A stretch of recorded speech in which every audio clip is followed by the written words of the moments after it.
Welcome to the Petersen. And immediately, hypercars. There are so many amazing cars here, so nobody wants to see my dumb face. So we'll just turn the camera around the entire time and let you see the amazing cars that are on display here at the Petersen. Starting with, well, LaFerrari Aperta. And oh, that's even more crazy. That's an FXXK, I think Evo, yep. So this FXXK Evo has red carbon fiber. I thought it was all black, but when you look closely, that's all this really dark red carbon fiber. That's crazy. And it's like the most specialized use case race car in the world. It's not homologated for any series, it's not road legal, it's just utterly insane Italian engineering that makes a regular LaFerrari look quite tame in comparison. I've never seen one of these before. It says it has a turbocharged LS7, 1,550 horsepower, and a top speed of 248 miles an hour simulated. Looks interesting. And then we have an Apollo IE over here, which is so sharp that just looking at it might give you a paper cut. It has a V12 that absolutely screams. We have some full exposed carbon fiber McLaren Ultimate Series cars. We have full carbon Senna, modern track monster. Look at all of that. Holy crap. And then a full carbon P1, which I'm even more excited about. Oh my gosh. Dream car. Yet I've never actually been in one. Hopefully during car week, I might be able to change that. But a full exposed carbon fiber McLaren P1. The amazing part is how they line up the weave across body panels. It's such a cool touch.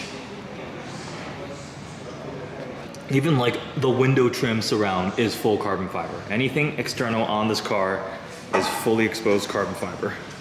We've got the Bond in Motion display. This is a new exhibit. There's the Crash DBS from Casino Royale. DBS is one of my favorite Astons ever made because of the movie. And I think at one point this held the record for the most amount of times a car was rolled as a stunt. They actually took one, you can see, and crashed it. This was, I believe, a full production actual DBS, not like a shell. And it is obviously destroyed, but forever immortalized in movie history in Casino Royale. A manual DBS is one of those awesome V12 special cars. Number of Aston Martins they destroyed filming Bond movies. This is not Skyfall. Spectre? They all, look at that. They kept everything with the glass. Oh, it's a manual one too. Oh, the fact they destroyed a manual one. But I mean, it does stay special. You can see how this really inspired a lot of the new Aston styling. The newest Aston Martin Vantage with the front grille and the smaller headlights. It would have been cool if they put this into actual production, but the DB10 definitely previewed the styling direction for the latest Aston Martins. This and the Jag CX-375, I think that's what it was called. Those are two really cool movie cars. This is a truly special exhibit. Warhol and some amazing cars on display. Whoa. Okay. What? I haven't seen anything like this outside of the actual Mercedes-Benz Museum in Stuttgart. That's crazy.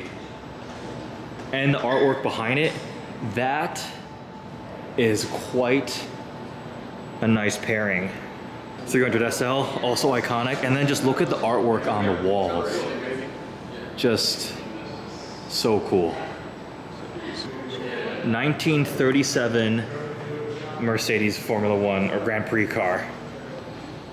Sorry to everybody that we are driving insane. I'm just here to have fun and enjoy some cool cars and see awesome things. The professionals come and you can absorb it all. I'm an uncultured Mustang driver, I'm sorry. All right, we're on a bit of a time crunch as we have the Vault Tour soon. So we're gonna head upstairs. This 007 statue is awesome. This room looks like it's set up for children, but as an overgrown child, that looks like a lot of fun. Got ourselves a Celine. Oh, this is like a Hot Wheels exhibit. Oh, this is a new Celine like GT4 car, I think. That's pretty cool. I like that color scheme as a U of M grad. The sheer variety here is crazy. We've got some old De Tomasos, and then we have a brand new Volkswagen EV taken apart. You can see the battery pack underneath. Pininfarina Battista. That's gorgeous. 2,000 horsepower or something like that? Man, and just the styling is beautiful. So this one looks to be the actual concept. There's no interior. 1900 horsepower. This and the Lotus Evija are two gorgeous new pure EV hypercars. Then we have a human-powered bicycle, and then the Fisker Ocean. Yeah, actually it's an electric bicycle, 28 miles an hour. Oh, it's electric. Oh, I was wrong. Oh, look at that. I don't know how to read, Dr. K. The range, 74.5 miles. That's pretty impressive. Maybe if you get rid of your Honda and take that to work every day. Yeah, I can make it there and back. Yeah. It would actually be pretty good. All right, we are really running out of time. We're gonna do a speed run through the Petersen. This is just a quick little glimpse. They change exhibits a lot here. You have to come see it in person, and you have to do the Vault Tour, which is what we're about to do shortly. Got ourselves some hot rods here. I think last time I was here, there were some Fast and Furious cars parked right here. Oh, and here's something that appeals to me that I will definitely know about.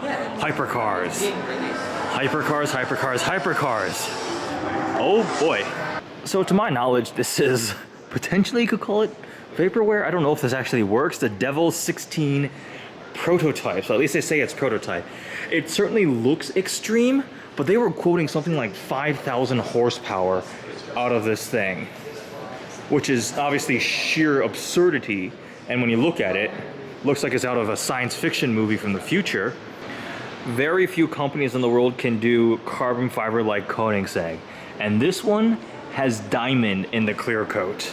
So just look at that sparkle and how the weave is just absolutely perfect, how it lines up across the panels, the doors. Koenigsegg is so good at blending engineering and art, functional art. It looks absolutely just insane is not the right word to describe it. It's an understatement, really. Look at the exhaust. Like, oh my gosh. This one has been named Honey, which I'm sure the owner has some sort of history behind it. I think I'll follow him on Instagram. He's got a couple of the cars in here. I believe that Centenario, the same color scheme, is also his, carbon and blue. The Celine, the American entry into the supercar, hypercar space. Fast, crazy. Doesn't match like the Bugattis or the Europeans in terms of the refinement or the sophistication, but just sheer American power. Saw one of these actually in Dubai at a dealership, and it got the most amount of attention on social media when I posted pictures out of the Bugattis and the crazy stuff, the hypercars, the LaFerraris that were there. People were like, oh my God, is that a Celine S7? Here's a Centenario, full carbon fiber body too, with the blue accents, including carbon fiber wheels. Who doesn't love hypercars? Another full carbon fiber. That's the trend here. Everything is full carbon fiber. Grand Sport Vitesse. This at a certain point when it came out was the world's fastest convertible car in the world. I don't think I've ever seen this full carbon fiber one. That's beautiful. Ooh, I've seen this car before in China. The Neo EP9. This held the record for the EV lap time around the Nürburgring.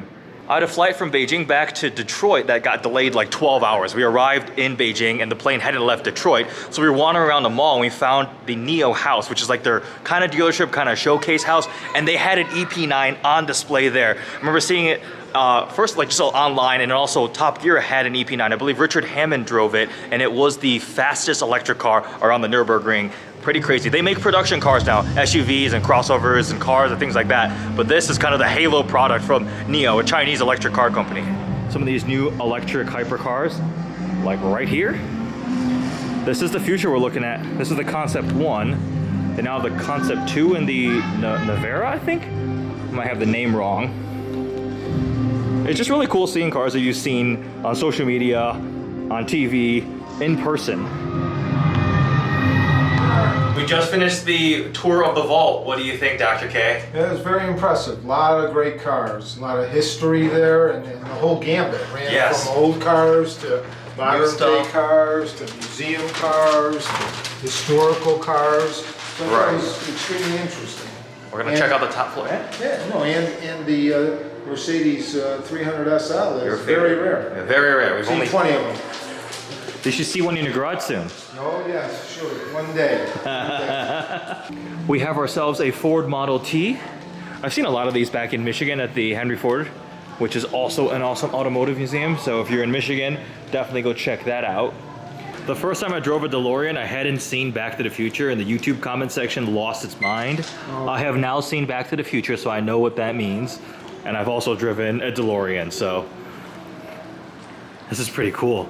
I wonder if this is an actual movie car, or a really accurate replica recreation.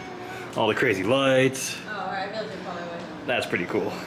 I actually really like the fact that coming here, I don't know what all of these cars are, because that means you can learn about it. You can learn some automotive history, you can learn some cool kind of pop culture icons in the automotive, how it ties together, all of it. So it's really cool that not everything in here is the latest whatever, and you kind of know about it. Getting to learn, that's why we go to places like this. It's also really cool getting to see a lot of concept cars on display, because usually I feel like when concept cars, once they leave the auto show, you don't really ever see them again. There's probably all the OEMs, Ford, GM, Dodge, you have giant warehouses filled with old concept cars, and they never see the light of day again. But here on display at the Petersen, you can see them. I mean, this was from 2003, the Mercury Messenger concept. There's a ton of them. Some down in a vault. There was a concept that didn't come to fruition for the Chrysler Crossfire. Like, it's really, really cool stuff like that. We are heading off to Monterey tomorrow. It's gonna be an epic week of videos. Hope you enjoyed this quick tour of the Petersen. I definitely visit this every time I can when I'm in Los Angeles. Thanks for watching.